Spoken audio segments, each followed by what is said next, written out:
তো গাইস আজকে আমরা স্নান করব শ্যালোতে। আর সামনে আমাদের এই যে মেশিনটাকে আমরা খুলতেছি। আর আমাদের মেশিনটা চালার জন্য লাগবে তেল, আর আমরা তেলও নিয়ে আইছি। আর এইখানটাতে আমরা মেশিনটাকে বসাবো। মেশিনটাকে বসানোর জন্য সবুজ আর সৈকত একটু খাটাখাটি করতেছে আর কি। আসলে যে পরিমাণে রোদ, এতে কারোরই কাজ করতে মন চায় না। আর যে পরিমাণে গরম, গা দিয়ে ঘাম ছুটতেছে, তাই আমরা শ্যালোতে আইছি ঠান্ডা হওয়ার জন্য।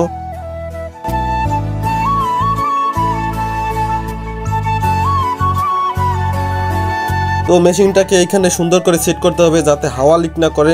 নাটগুলোকে ঠিকভাবে টাইট দিলে আর হাওয়া লিক করবে না। এই মেশিনে আমাদের সবারই খুব ভালো অভিজ্ঞতা আছে।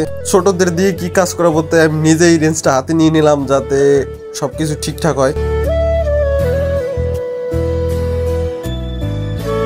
অবশেষে আমাদের মেশিনের পাম্প ঠিক করা কমপ্লিট। এখন কলে পানি দিয়ে কল চাপতে হবে জলটাকে পাম্পে ওঠানোর জন্য।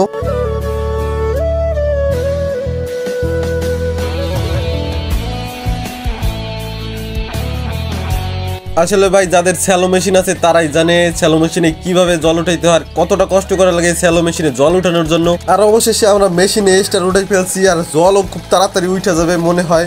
তো এই গরমের ভিতর খুব কষ্ট করে স্যালো মেশিনটা চালাই আমরা নিচ থেকে পানিটা উঠাইলাম।